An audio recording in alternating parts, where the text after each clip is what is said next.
morning. I'm Margie O'Driscoll, and on behalf of the Center for Innovation's Board of Directors, I'd like to welcome you to today's webinar. We'd like to take a moment to express our gratitude to the many sponsors who make our work possible. We wouldn't be here today without your support. Thank you so much. We invite you to view our webinars as podcasts too, wherever you get your podcast. And here's a note. If you like today's event, be sure to check out Henning Rodell's webinar called Preparing for Extraterrestrial Construction, which is archived on our YouTube site. You will never complain about site conditions here on Earth again. Just saying.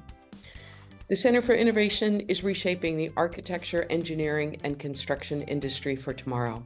One of our key activities is providing programs that showcase true innovators and share content with our international audience. Part of the work of the Center for Innovation is looking forward and connecting with people, not only in our industry, to imagine the future. It brings to mind an audacious speech given by President Kennedy more than 6 decades ago. Here's what he said. If this capsule history of our progress teaches us anything, it is that men and women in their quest for knowledge and progress is determined and cannot be deterred. The exploration of space will go ahead, whether we join in it or not, and it is one of the great adventures of all time. And no nation which expects to be the leader of other nations can expect to stay behind in this race for space. For the eyes of the world now look to space, to the moon, and to the planets beyond. And we have vowed that we shall not see it governed by a hostile flag of conquest, but rather by the banner of freedom and peace. We have vowed that we shall not see space filled with weapons of mass destruction, but with instruments of knowledge and understanding. With these profound words, NASA, the National Aeronautics and Space Agency, was launched into the transformative organization we know today, and you will hear about shortly. Here's the amazing thing about the space program. On its way to solve big problems, like how you might live in a rocket for a month or a year, NASA made some other really great discoveries. And today you will hear not only about these, and also how they might be useful in your day-to-day work designing and building. Now, after that build-up, let me introduce you to the amazing Kimberly Manafra. Kimberly has many roles, but let's start with this big one. She is the Software Release Authority at NASA Ames Research Center in California's Silicon Valley. What does this mean? She leads and facilitates the software release process for inventors and software developers within the Ames Technology Transfer Office just down the road from CFI in San Francisco. Most importantly, she is an unabashed promoter of these amazing technologies and inventions created by NASA and is committed to sharing these ideas to benefit the quality of life here on Earth. Really. Kimberly, thank you for joining us today. My pleasure. Thank you for a wonderful introduction and the opportunity to share a little bit about what NASA is doing these days. So, yeah, let me go ahead and share my screen and get right to it. Again, thank you so much. This is an honor to just be before you today. And this is like my baby. Since I graduated college, I've been at NASA. I know that dates me, but 1998 until now. So I'm entering my 27th year. And it just doesn't get old. And so I have bounced around from promoting NASA technologies and the innovators behind them to actually being a part of it in the very development stage. So as Margie was mentioning, my background is now really facilitating the process for allowing our innovators hard work through software and technology innovations to leave NASA and be now used in the commercial industry in all facets of the industry. So I'm just going to give you a sneak peek about it and then open it up to questions at the end. So basically, if you haven't figured it out by now, NASA is pretty wide and broad in terms of where we're located. A lot of us will remember, of course, the launch facilities, both at Kennedy Space Center and on the West Coast here in the lower to mid area of California at the Vandenberg Air Force Base. We actually launch rockets there as well, but not human rated. So a lot of technologies do come out of there, but we have several centers on the East Coast, as you'll see along the northeast, all the way down to Florida. Then we have the Johnson Space Center, of course, where all of our astronauts get trained, and a lot of our human integration programs and activities happen there. We do have the rocket facilities and propulsion facilities, both in Stennis Space Center and the Marshall Space Flight Center.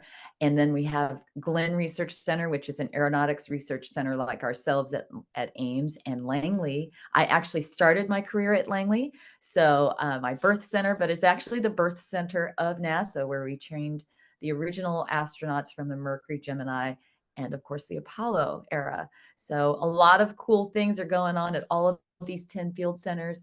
And of course, our corporate office, if you want to call it that, is located in the District of Columbia in Washington, D.C. So we're very wide and spread, and a lot of our workforce is transient in the way that COVID kind of made us go digital in a way we didn't know we could do. So a lot of people are spread all over the country, but represent the respective NASA centers. At NASA Ames, however, we do have quite a few core competencies, and I'll jump right into that. A lot of our work stems from autonomy and robotics, human integration systems, entry systems. And when I say entry systems, I mean any spacecraft that will leave Earth and plans to return has to come through NASA Ames.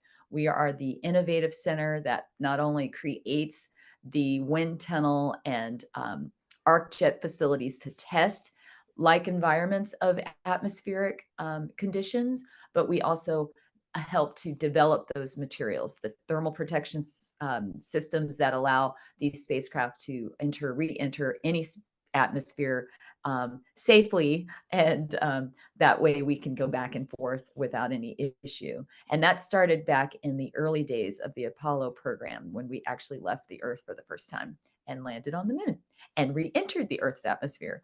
So we have a lot of customers that work with us, and you may have heard of these names: SpaceX, Blue Origin, Virgin Galactic. All of these new companies have to come through our facility to be tested and ensured that their TPS, thermal protection systems, are adequate for returning to the Earth's atmosphere. So we're very excited and proud of that. We also are a home for supercomputing. So a lot of our testing that we do in space actually first starts in our supercomputing visualization labs, so that we can visualize these aircraft, spacecraft, anything that we want to know airflow on. We go through the process of visualizing it in our supercomputing facility here. That way we can test everything out before spending the money with real artifacts. And then, of course, we have some of the world's largest wind tunnels at Ames. So we're very proud to say that full-scale aircraft, 747s with the wings, have been flown and tested, or should I say just tested, in our wind tunnels, as well as other types of materials.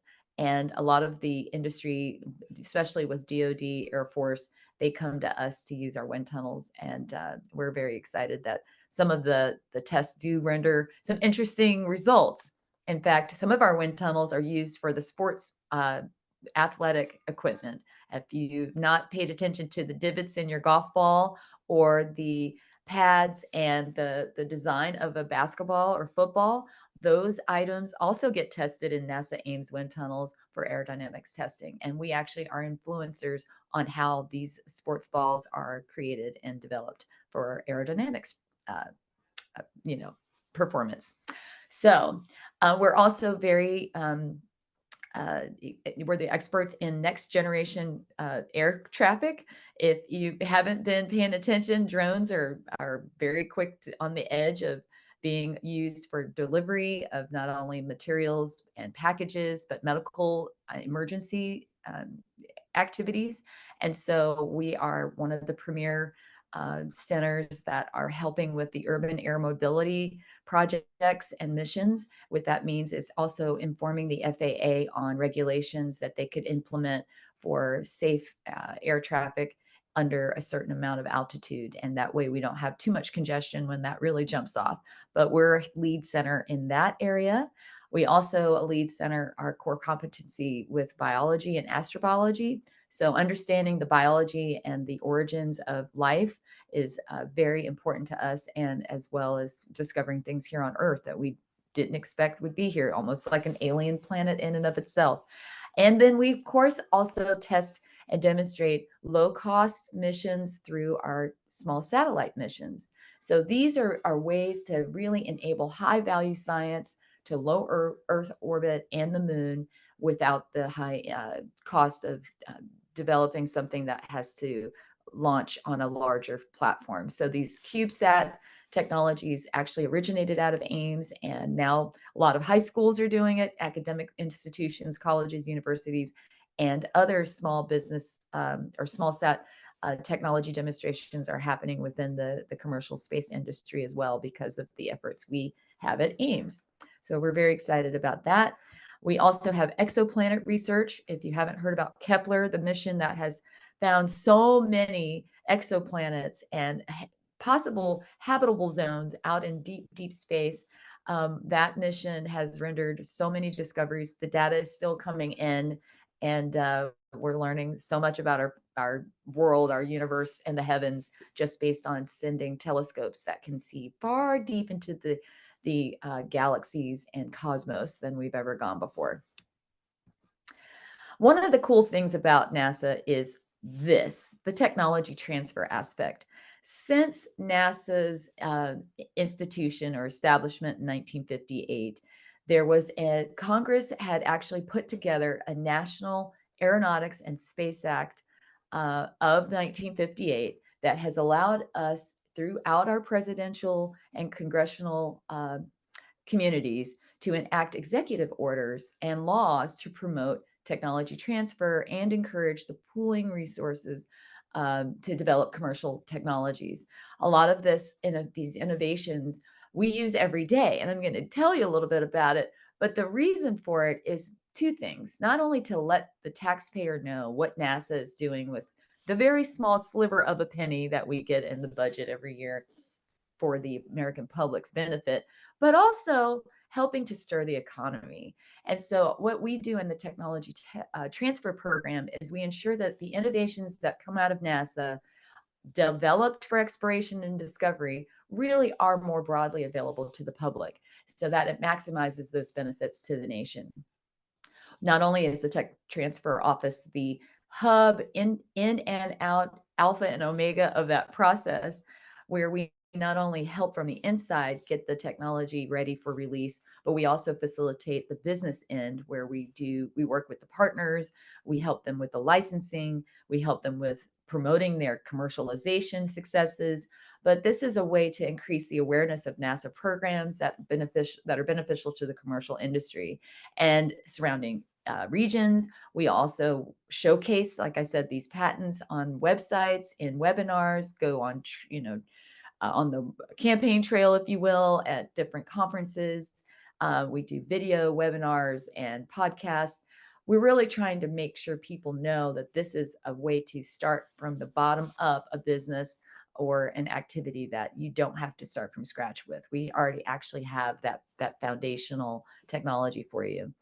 We also like to highlight our partners and those opportunities, which I'll give you a sneak peek of as well in this presentation. And of course, which is our motto forever, is build the next generation of explorers and entrepreneurs. So let's talk a little bit about how do we get how do we get ahead? How do we actually tap into these resources within NASA's portfolio? Over 2,000 patents and different technologies and softwares are available packages for the community. And what we do is, as these things come out of the wheelhouse, we immediately get them ready to go for marketing, and we add to our portfolio every month at least 200 to 300 new technologies. So it's on a rotating basis that you see new activities happening throughout our catalogs. They're available for licenses, and I'll also talk a little bit about what type of licenses are available. But what we end up doing with these technologies is really making sure that people are aware they're available. These inventions really can start a business for people, or enable further successes in a company's broad business plans or specific business plans. This also enables these proven technologies to solve technical challenges outside of what a NASA project needed it for. These are also very easy access. There's downloadable technical information sheets, um, which are shareable, of course. You can also take a look at the patents. There's links direct to the patent, and I'll show you kind of how to navigate that in a second. We also have ways that you can just evaluate the technologies before jumping into a full commercial license. And that gives you some time to kick the tires to make sure this fits into your integration plans. And then if everything is what you expect and or beyond, you can enter into commercial license itself. The evaluation license is what we really like to kick start with a company or an academic institution, because we feel like, these are really high impact, very complex technologies at times because of the nature of the reason for its innovation or its invention. NASA has a lot of really interesting projects that only NASA can do, and we innovate in a way that is unlike your typical inventor.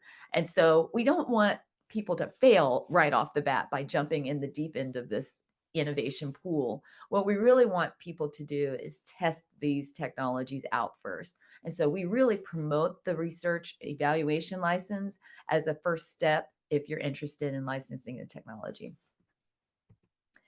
So if you were to go to our portfolio, you'll see quite a few things, right? You'll see different categories. There's 15, 16 categories ranging from, human health and medicine to the high-end information software and technology categories. But when you click on any one particular topic, you actually get like a little fact sheet. It goes into detail that you can understand. We write these very conscious of the layman audience that we're supporting.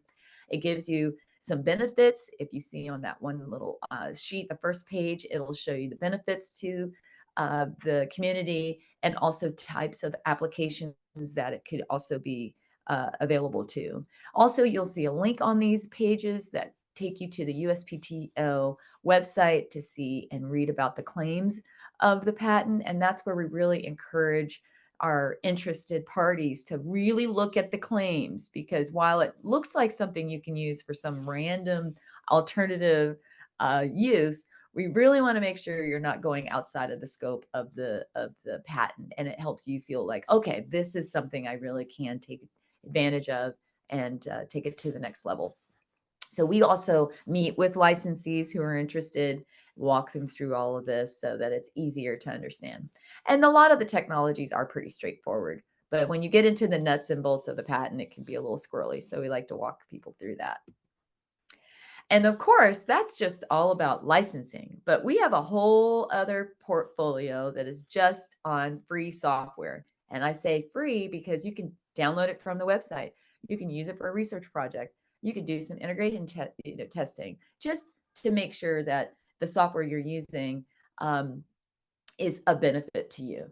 And so one thing about the software catalog is we have a lot of software. And so a lot of these different these areas and catalogs, um, it blows my mind. The code, the innovators behind the code, and a lot of this has been used in aeronautics, space exploration, earth science, satellites, and many of our spinoffs that I'll talk to you a little later in the presentation come from the software themselves.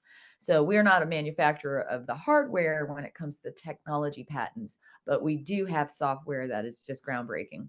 So we have different types. If you're a U.S. government federal lab or a contractor for the federal government and you have different contracts you're working on, there are specific categories just for you, because we have some interesting export control software that really is available only for government entities or those who are working on a government contract, and I help you facilitate how to get that. We also have just general public release type software where Joe Schmo can go and find something they need for an aerodynamic test he's working on for a school project or for company mission. You can get that. And then we have full-blown open source, where it doesn't matter who you are in the world, you can download it straight from the website. The other two release types do require you to answer a few questions so we understand your intent, and then we process that through a software usage agreement. But open source code is, as soon as you click the button, it comes to you. So it's really, really robust, and we update it all the time. So over 1,500 software packages are available today for you to take a look at. One of the cool things that I like to talk about too is how are NASA technologies in our everyday life? And with the Tech Transfer Office, we are the people that explain it, show it to you, make it a real eye opener for you to understand. Like if you looked in your home today, you probably didn't think about it until now. But there's probably 10 to 20 different technologies that have come out of NASA innovations.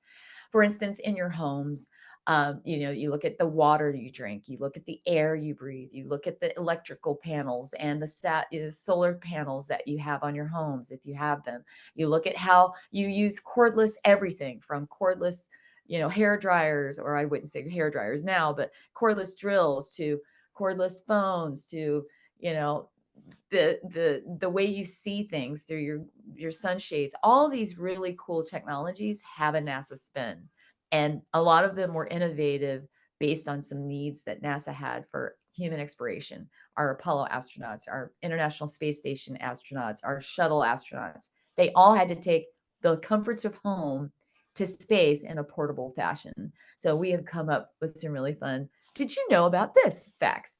So NASA has software, as I mentioned earlier. A lot of the software that we use does help with implementing cost savings for buildings, energy efficiencies, the way to sort all these different things out in technologies for crewed missions to Mars. NASA headquarters in our corporate center in DC awards grants so that you can also solve a problem for us. And so we'll talk a little bit about the Small Business Innovation Research Grant, but that's one way that companies, academic institutions, small businesses can actually tackle a problem for NASA. Now, one of these really cool results have given us solar panels. So, with the regard to algorithm-based software tools, it highlights most of the reliability and cost-effective options for heating homes. Utilizing software from NASA, Professor Edward Crawley, part of the Cambridge, Massachusetts-based Trope company, he actually used NASA software to develop a type of solar panel that allowed home builders not only to choose cost effective and energy efficient floor plans and materials, but it actually was a way that everyone could take advantage of it, even our International Space Station. So when you look at the space station, it is literally running on solar power, and those solar power storage, if it can work in space, of course it can work here on Earth. And now today, millions of Americans and international citizens use solar panels based on a NASA technology and software that allow us to all use it. So we're very excited about that. And of course, all of our Mars rovers today use solar to operate on the red planet, and that's always going to be a way to collect easy, direct energy. So we're very excited that NASA has a link to that, and we can use it here on Earth. Another especially very obvious thing that may not be so obvious is insulation in your homes and shock absorbency for the buildings that we live in and work in. And so while it's unlikely for any of us to actually go into space first and actually use it in space, we get to use it on a daily here on Earth. We have so many variety of NASA technologies that come from the space program, especially since the Apollo era. The very first computer had to be, miniaturized from a room full of, computers to a laptop, a portable, openable, cordless laptop in space for the Apollo era. So, with all of these innovations, you think about it, we've got connections to space in every area of our lives. And that can encompass anything from, LASIK eye surgery with, innovations from the James Webb Space Telescope that's now up and running and seeing things clearer than we've ever seen with our Hubble Space Telescope and others, to scratch resistant sunglasses to, resistant based workout machines. As you know, astronauts in space, they have a series of exercises they must um, do so that they can remain strong and muscle tension stays elastic.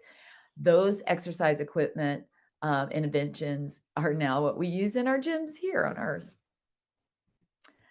So when we talk about partnerships as well, we really want the seamless transition of technology going into the commercial industry, but we also offer partnerships. So say you have a need, you see a technology you would love to get your hands on, but you don't have the team or software developers to implement it for your business needs. So NASA, we want you to work with us. We love the connection that we can have with you. We really want to make you be successful. So the way to do that is you can enter into a partnership with us. And that allows not only you to get know-how from our inventors and get insights on your application, but sometimes it's beneficial not only for you, but for us to co-develop a technology as well. So we offer different things. We have small business innovation research grants that we were talking about a little bit earlier. We also have the tech transfer program for small businesses, and every year we have these um, announcements that come out twice a year that allow you to look at 150 different proposals that NASA sends out to also seek out your help for some questions or some challenges we might have had. And if you can develop something based on a NASA technology or your own and you get a grant, you get the seed money that helps you get to a place where it's actually implemented into a product. And so, with different phases, you start with actually idea generation, which allows you to get a cash prize of 150. While it's a little smaller than what you would expect from a high-end VC, it does get the ball rolling. Then we get to the next level where you get close to $1 million to actually develop the prototype of that idea. And then at the end of your infusion and commercialization um, part, you actually get to continue working. You don't necessarily get another funding cycle with us, but it actually allows you to be marketed to the commercial industry as well. So we work with you to get through to those stages. And not only do we put a problem out there for you to solve, there are many times where we'd like to take your development and license it back from you. So it's a really cool way to get small businesses to have a good start with some technology that's already ready to go, or at least based on an asset technology can be jump started off. And then also we look at other ways. That's just one bigger way, but we look at other ways that are more specific to exploration. So we have a lunar surface innovation initiative where NASA develops foundational technologies and approaches needed for our newest mission to the moon. I know you guys know about the Apollo era, but in Greek mythology, Apollo's sister is Artemis. And so with our next mission to the moon, we have made that our Artemis mission because we do plan to send not only people of color but a woman to the moon's surface. So we're very excited about that. You can follow the mission on nasa.gov/Artemis, but we do have plans to launch in 2025 our human cadre of astronauts for the Artemis mission, November 2025. I'm super excited. This will be my first time seeing like actual people go to the moon. And I'm knock on wood, if everything goes well with the budgets, that will stay on course. But the Artemis mission will do a lot more because we did get to collect some moon samples. We did get to explore the surface, but now we're looking at ways to really understand if we can live there, if we can work there, if we can mine resources there. We have robotic missions that are specifically built to mine the surface at the poles where we believe there's a lot of water ice. And if we can mine that and break it down into fuel or resources that we don't have to continually bring back and forth to the moon, it'll make it a lot more affordable for future exploration. efforts. So we have this Lunar Surface Innovative Initiative that allows you to be a part of that, creating technologies that we can use in our mission to the moon. We also have flight opportunities that allow not only industry to test out some really cool technologies on sounding rockets or balloon tests for high altitude and low altitude activities. But this is a great way to not just be able to test it in close to atmospheric, upper atmospheric space conditions, but give you a chance to take it on a low cost basis because a lot of these missions are exorbitantly expensive. I believe nowadays it's like for every pound, it costs close to 50K in payload costs. So we really like this opportunity for businesses and academic institutions because it gives them a chance to do some really low impact testing, but still get the job done. So we have that available for researchers and in an industry. And then we have small spacecraft technology tests that we do. And those can be coupled and road sharing can happen on these bigger rockets where we already have missions going to space. A lot of our technologies get demonstrated on these small sats. And NASA has an actual community called the Small Sat Virtual Institute. And what that does is it allows you to network with other companies, other industry leaders, NASA as well, our DoD partners. And I can give you guys tons of information on how that works. But it is very robust community. You share resources. You can do ride share opportunities with them, understand the technology demonstrations as well.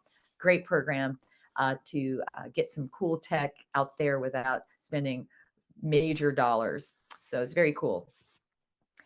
Another slide about the technology partnerships resources. We have a program called Game Changing Development. And what that really means is we take low TRL, technology readiness level innovations that are just at the very cusp of being something bigger.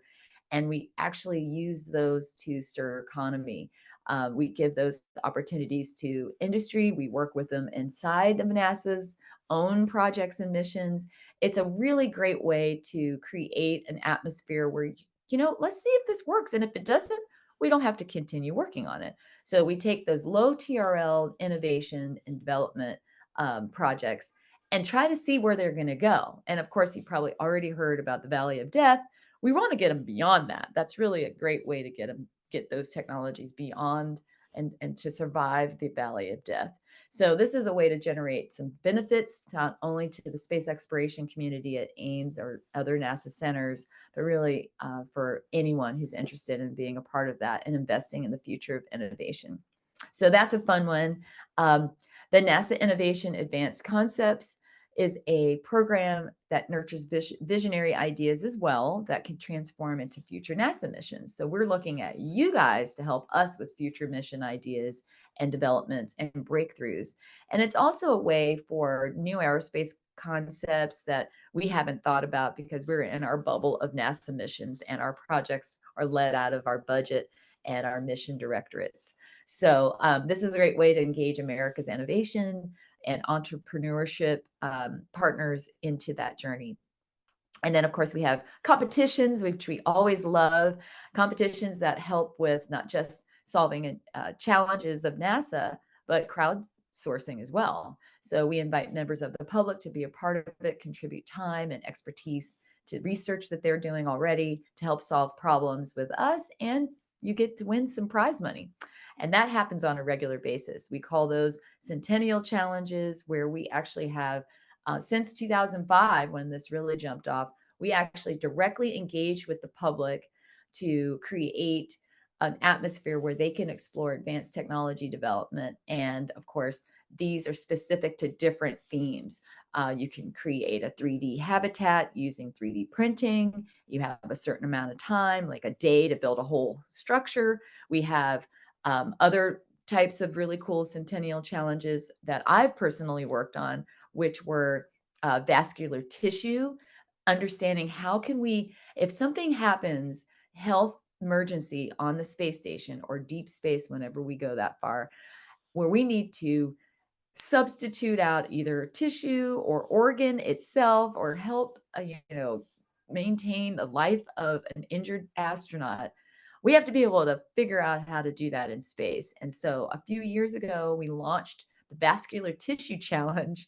Unbelievable. We had the professionals in the medical field, we had engineers and scientists be a part of it. And the challenge was to create a tissue, an actual vascular tissue, 3D printed that could enable blood flow and actually be flown on the space station and survive for 30 days. And blew my mind sitting in there listening to this whole thing happen and unfold under this really interesting dynamic. But it actually is still running, and I believe we've had 4 or 5 winners so far. Take a look at it. Vascular Tissue Challenge, very innovative, very sci-fi. But these are part of our Centennial Challenge competitions as well. So lots going on at NASA. And we also really like to celebrate those types of successes through what we call our spin-off uh, campaign. And what that does is it showcases hundreds and hundreds to thousands of really cool innovations that we, over the years, have been able to see come to fruition through transfer of technology into the commercial realm. And so we have a lot of accessibility and assistive technologies that are being highlighted and promoted. We have a lot of automotive technologies that you use every day, from heat resistant paint, catalytic converters. Um, we have everything from digital mammography to LASIK surgery, as I mentioned earlier. We have cameras on your cell phones. The crazy thing about the camera on your cell phone story is that we thought our little camera on a chip would be more appropriate for, the CIA, the FBI, spies. That's a small niche, right? And so when we tried to market those camera chips, um, they didn't really think that was a very cool idea. So a photo center down in LA needed this technology, so they licensed it and they used it for their photo lab. Well, and this is back in the 80s when we didn't have portable cell phones like we do today. Nokia, right, had the flip phone. They saw a need to put they were about to revolutionize the cell phone, portable phone industry by not only changing the dynamics of a portable phone from what we saw, the bulky mobile phone, to a flip phone, but they also saw that they had a lot of interest um, with teenage girls in Japan who love to take pictures of pretty things. Why not make it portable? Why not combine the camera with a portable phone? So they licensed the camera on a chip, and voila, every single cell phone we have today has a camera on it, multiple cameras, 4 to 5 cameras, based on a licensed technology that Nokia initiated. And so things like that blow my mind. Solar cells, cordless drills, and tools that we have today are NASA technologies, and we highlight those in the spin-off website where you get to learn about the companies who did it. You get to contact them even. You can research some ways and get idea generation based on other people's commercialization efforts.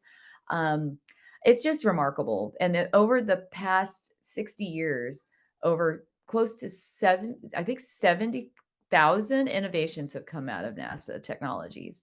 And so we really are excited about promoting them in a way that's easy to understand.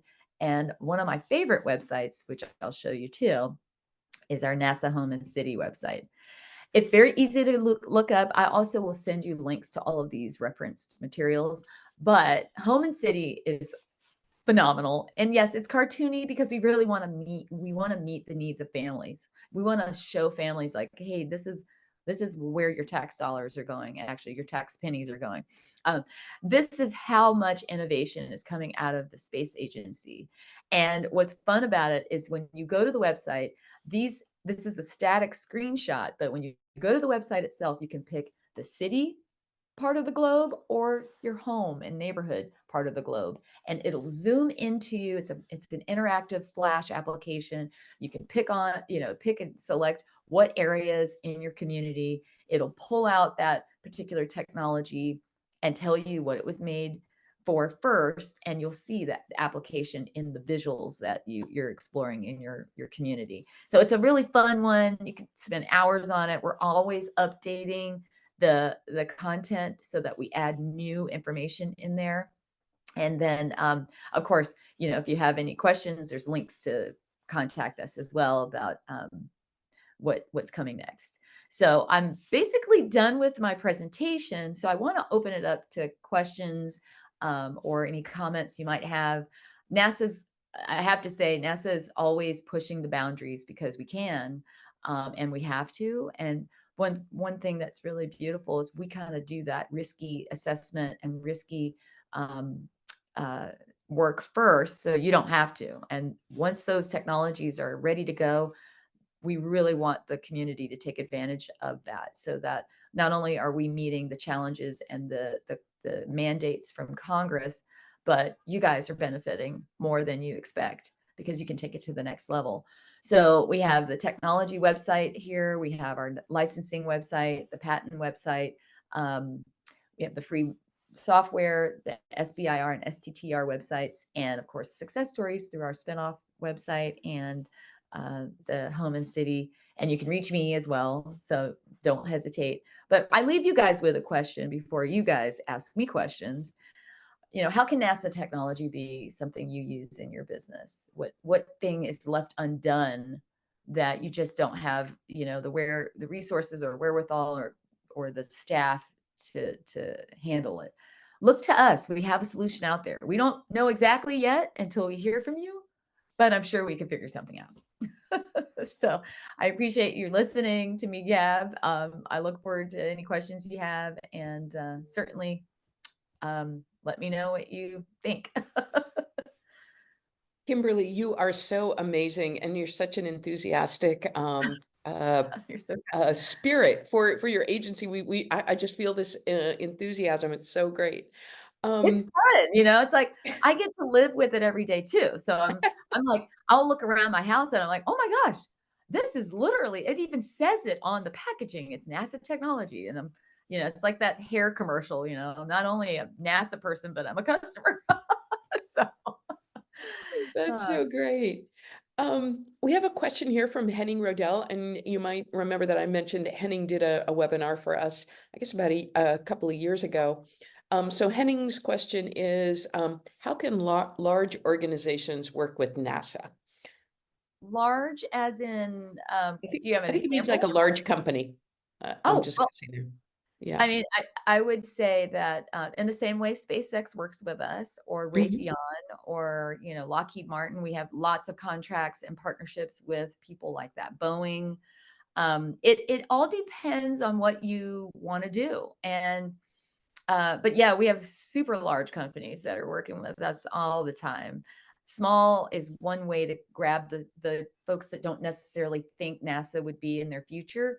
But the big companies, yeah, we've got Blue Origin. I'm working on a few license applications right now from like major industry leaders. Apple comes to us and licensed technologies, which is interesting because they're an innovative wheelhouse as well. So it's very easy. It just depends on what you want to do. If you see something that interests you from any of the resources that we have, you can reach out to us. Or if you're just trying to, you have a problem or a challenge that you don't know if NASA can help, but you just want to send an inquiry in.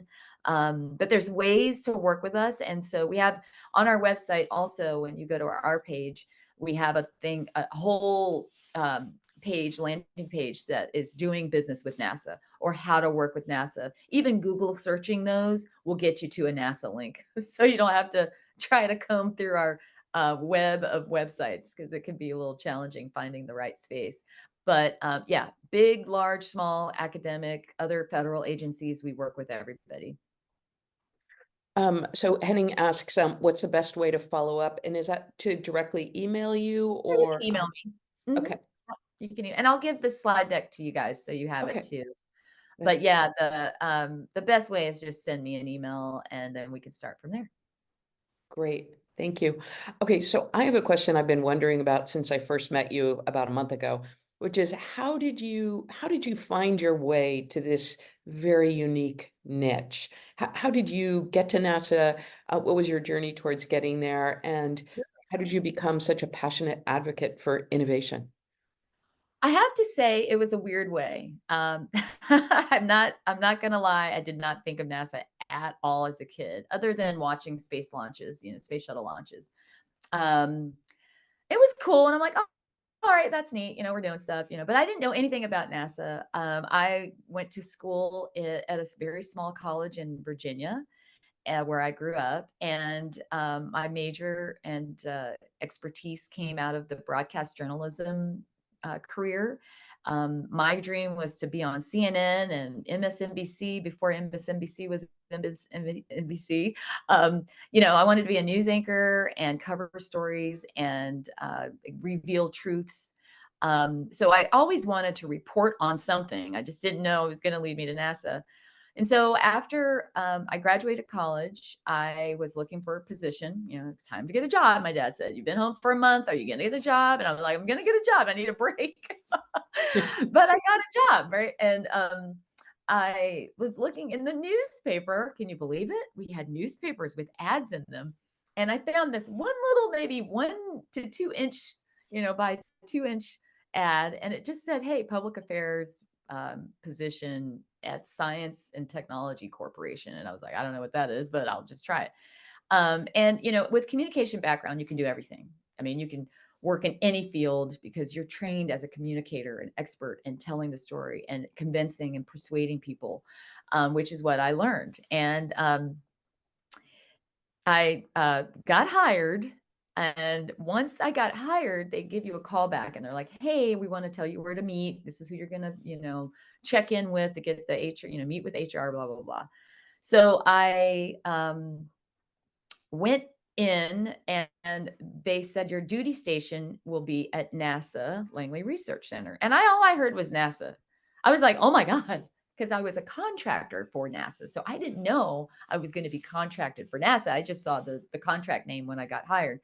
So it freaked me out, but I was excited because I was nervous that I would have to leave Virginia and move to Florida. That's how bad I didn't realize a NASA center was literally 10 miles from my house. The entire time I grew up, I was always near NASA and didn't know. Ironically, my job was to tell people about NASA. So so wildly crazy, here I am living by a NASA center all my life. Had no idea that I would be working there, and now my job was to promote NASA innovations and the people behind them. And so for 17 and a half years, I was in a very robust media role. And I conducted television interviews with stations across the country. I gave people an opportunity to see the innovations in real time as they were being developed. And so I've always been in tech transfer from one, angle or another, telling the story. And it gets you jazzed because you see people's light bulb, the light in their eyes is like, "What, NASA? This is cool. I didn't know NASA did this. I didn't know NASA did that. I didn't know NASA is in my doctor's office." Go to the dentist and that little, water pipe thing and the suction, that filtration, the water gets filtered. Those are specifically designed water filtration units based on NASA technology. And I would point that out to my dentist. I'm like, "Did you know?" And it just makes people go, "Wow, I had no idea. Why don't more people tell you about it?" And I was like, "Well, I'm trying to do it right now, one person at a time."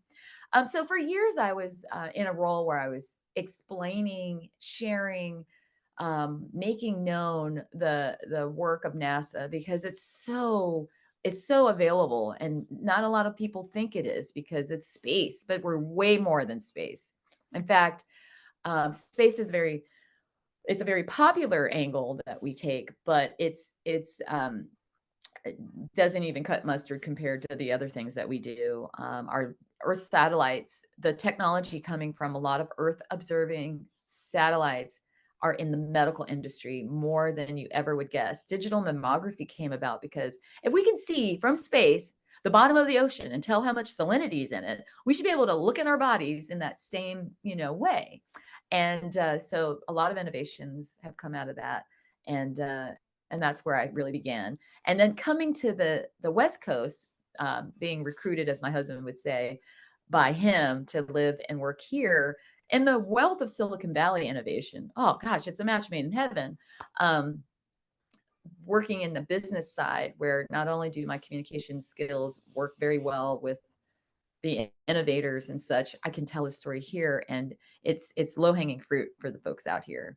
And so each center has the obligation to do the same thing I'm doing, and we have a tech transfer center program office at every location. And so it's exciting, and that's kind of my. I never had the dream of going to space, but I get to talk about it, and it's even better than I expected. So I'm in it for the long haul. That's so great. We have a question here from Steve Burrows. Hey, Steve. Hi. Given that NASA uses large amounts of fossil fuels in its missions, how is it committed to sustainability in developing solutions that will reduce carbon emissions on Earth beyond solar power? Yeah, and that's a big challenge for us because of the nature of liftoff. I mean, you're talking heavy lift rockets. They're the only thing that really can support those missions. It is the way that we're using now, but we are looking at greener and more sustainable, less harmful to the environment ways to do so by encouraging the commercial space industry to help us with that. Not only does that help them look for greener ways to do these missions successfully without harm to the environment that's already way beyond the limits of repair. But one of the key things is encouraging those industries to look for those types of options. In fact, SpaceX, while they're using methane, they still are taking a look at other ways to launch rockets. Blue Origin, same thing.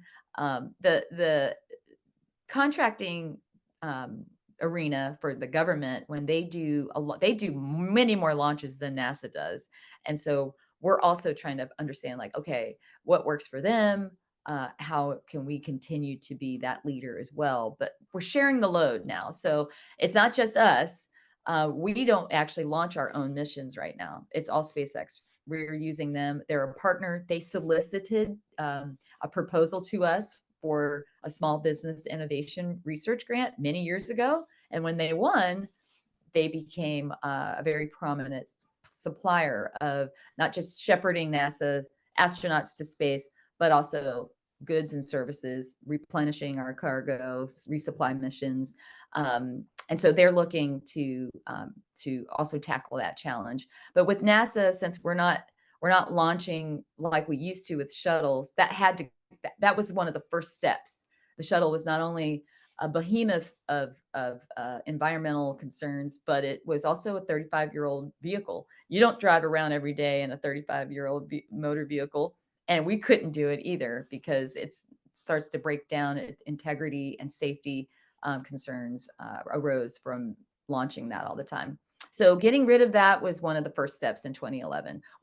I wouldn't say getting rid of. I said we just put it to bed. It was a decommissioning of the space shuttle program for that very reason, and coming up with more eco-friendly launch services is where we are right now. So we're taking steps, and as we grow and allow others to be a part of this community, it is very important that that's highlighted. Eco-friendly space exploration is very much on our minds. But thanks, that's a very good question. And I don't necessarily think it's not public. If you do any Googling to see how we've come along with that effort, there should be something online that speaks to the eco-friendly space exploration efforts that we have. Oh, that's so interesting. I wanted to ask you about how NASA collaborates in this innovation and research period with other governments and other companies which may not be based in the United States. How do you think about that? So we do have an office of interagency and international and interagency partnerships. That office does that type of connection. While we do work with entities outside of the US, we are particularly keen on keeping the US as our main customer or our first customer. I'll rephrase that because the taxpayers here are paying for us, right? So we really need to give back to them. Um, and it helps us stir the economy here, promoting job growth. That's the challenge that we were presented back in 1958 with the Space Act. So we have international partners. I mean, you might know the International Space Station is full of international partners. So it goes beyond that as well. It's just a matter of how they're interacting with us. What is the benefit for both NASA? Do they have an entity in the US? Usually we look for a presence here so that they have that pathway. US establishment, if the parent company's in, say, Japan, that's fine, but you do need to have some way to tie back to the benefits here in the United States. So, yes, we do have international partners. And with the race to go back to space, even more international companies are coming up to the plate to see if they can be a part of that effort. So yes, we do work with them, and it's just a matter of how they will be supporting and what the benefit is to the U.S. But a whole office handles those things. So we Yeah. might get, yeah, we don't do it at Ames. We have a representative that works at Mhm. in the OIIR.